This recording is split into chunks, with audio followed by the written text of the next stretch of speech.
Hello Duelists, it's Tom Box here, still suffering from a little bit of jet lag from my trip to Japan. Well, regardless, today's video is actually kind of an educational one, learning about the culture there. So I did go to Japan, I traveled to Akihabara, I went into multiple card shops. Unfortunately, I didn't actually get as much footage as I would have liked because they had a strict policy against filming in there.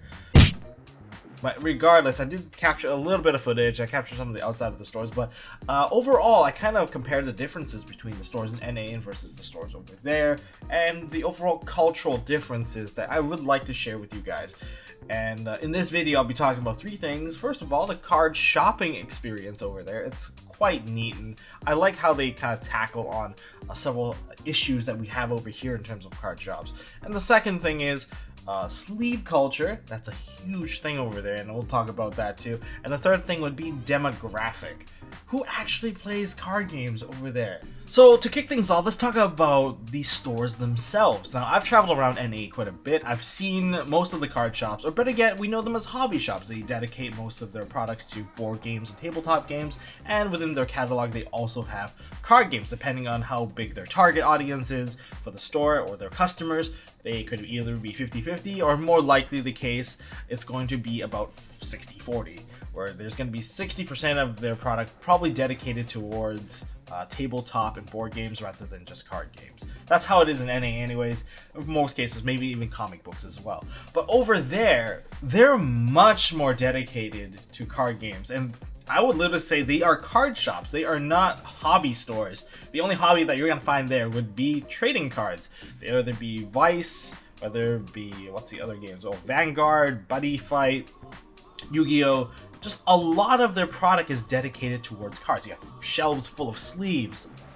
And the way that they actually lay out their stores is quite interesting. Now note that they are quite small, most of these places, because real estate in Japan, well, most places are much smaller, much more crammed. In fact, even the hallways are a bit more narrow. Now about these stores, if you have a big store, they dedicate different floors. They own different floors of a building, and different floors offer different kinds of product. You have a floor dedicated to Yu-Gi-Oh! You have a floor dedicated to Vanguard, and you can easily kind of group up and find different people to play with quite easily because they're on the same floor as you. Whereas some of the smaller stores, well, it's very hard to actually kind of get that space. They dedicate most of their place to selling stuff rather than playing, which is why they only have like 1 or 2 tables to fit at most 8 players. Whereas those big stores, they might have like half a floor dedicated towards playing, and they may be able to fit like 32 people. Now the shopping experience over there is actually quite convenient thanks to their advancement in technology. No, well, they just have like a more organized cataloging system and a different way to shop. Depending on the shop that you're in, for the more advanced ones, they have like the iPad shopping system where you basically create a little prescription or an order, and then you send it in. When you send it in, it generates a number for you, and when your number is called, you can just go pick up the stuff up front at the front desk, and well, there you have it, you're done. So that actually manages to control the traffic so that you're not like walking around the store too much, because those hallways only fit 1 people walking through. It's very narrow. And the other way to shop is to actually go through the showcases. They have endless amounts of showcases. The whole store is basically a giant locked up showcase. There's aisles and aisles of showcase, and you can find the stuff you want. They actually organize their store by set, so it's actually quite easy to find the latest stuff that you're looking for. Pretty neat stuff. They have most things priced out already if it's not priced out. But here's the thing. Some of the more expensive cards, they have it as a proxy in there. And they can take out the proxy if you want it, and then when you go up front, you can trade that proxy in for the actual card. That the proxy basically is a token that marks how many copies they actually have of that card. That way they can actually prevent a lot of theft, because theft is, I guess, a huge problem. That's why they have such a huge locked up showcase. But hey, it's actually a pretty neat way. And even for packs, buying packs is also kind of neat. Whether you're buying it from like a card shop or a department store, they shop it the same way. You get like a little package that has the pack printed on it, and then you go there telling them whether you want a box or how many packs do you want. and then they'll just get it to you behind the counter. That actually prevents people from scaling packs. You know how people scale packs at like Walmart or Target or like Toys R Us or whatever? They scale their packs and then they just ruin the experience for someone else.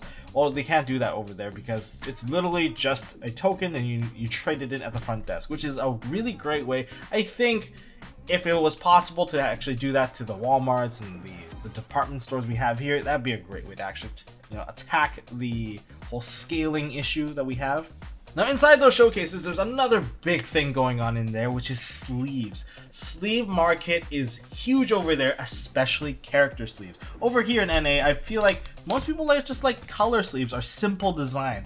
Over there, they're more about the characters. Like simple designs, they get simple designs every season of Yu-Gi-Oh! Like these are the Rain sleeves. Like their colored sleeves are very simple, very direct. There's just a color and a holographic image of Yu-Gi-Oh! This is the Zexa one that I had previously from multiple years ago, and they even have like some clear variations of them too. Now about the character sleeves, on the other hand, they love their character sleeves. I have a Parshath sleeve somewhere here. Here it is. Like every single time they release a structure deck of some sort, they release a sleeve to go with it.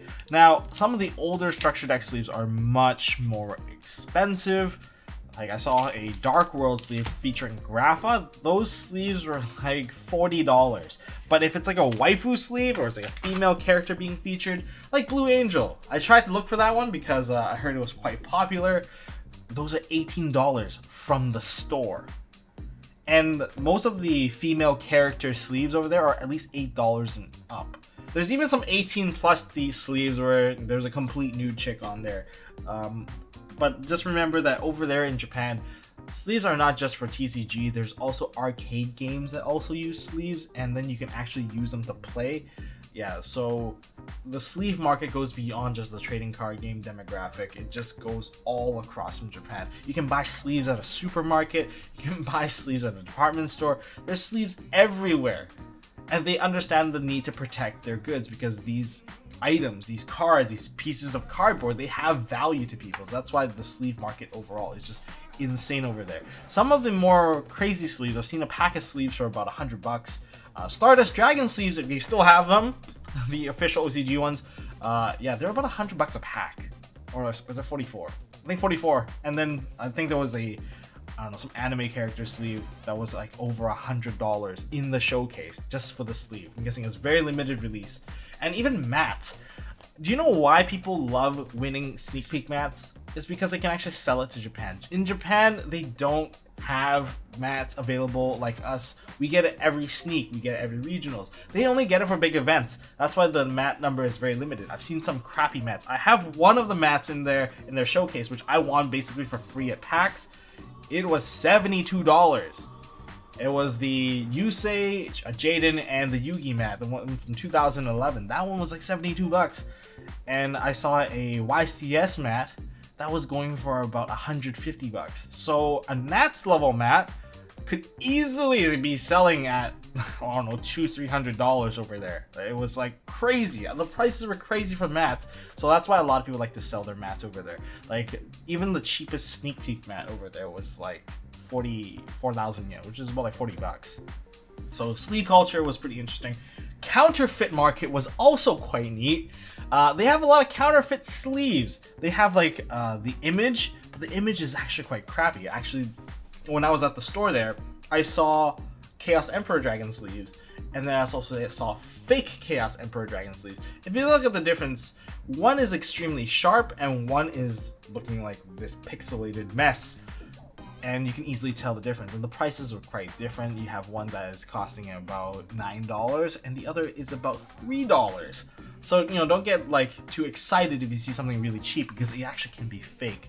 So the fake sleeve market was also a thing there. And I was also seeing some fake mat market as well. Fake mat market, man, I can't speak. The fake mat market, it's quite obvious because the quality is just so much lower and the color is a bit off, and usually there's a bit of pixelation because they didn't get a clean scan, or they scanned the entire mat, but then the scan colors and the reproduction cannot match it identically. So And for the last minute on this video, let's cover the demographic fairly quickly. I hate to say it, but the age range for trading card games inside the store, in terms of people shopping there, people playing there, was between the ages of 13 to 22 at max. I can judge their age. I'm Asian too, you know. Yeah, that's about their age. It's literally can live up to the name of being a children's card game in terms of gender. I would say 80% male. There's still 20% females in there. There were females shopping for Yu-Gi-Oh cards. Whether they're buying it for themselves or buying for their boyfriends, I don't know. But overall, let's just talk about Yu-Gi-Oh in general. It is a male-dominated game, thanks to the Anime Association is also an anime targeted towards males as well. It's a shonen anime. Look at Yugi. Yugi's rival is Kaiba. They're both dudes. You have Jaden. Jaden has Aster. They have Zane, Chaz, all dudes. You have Yusei, Jack Atlas, all dudes. You have most of the rivals and the main characters, they're all dudes. And like Yuma, Shark, Kaito, Kite, all dudes. And even now in, I guess in Vrains, we have Revolver, which is a dude, and Yusaku, which is also a dude. Until we get a female Yu-Gi-Oh protagonist, we're not going to see a lot of female that are going to be the target demographic of the anime anyways. And by association, the card game will be mainly male dominant. But that is all I got for this video today. This is my only cultural difference. I'll go into deck very soon. Deck updates for the updated ban list. Of course, that's what I really want to focus on because I've been playing a lot of YGO Pro online, testing out decks, finding the surprising decks that are really difficult to defeat, and I will be sharing with you guys very soon. But this is a cultural update thanks to my Japan trip, so special thanks to Y for hooking me up with that really sweet trip. I'm still editing the footages for the vlog.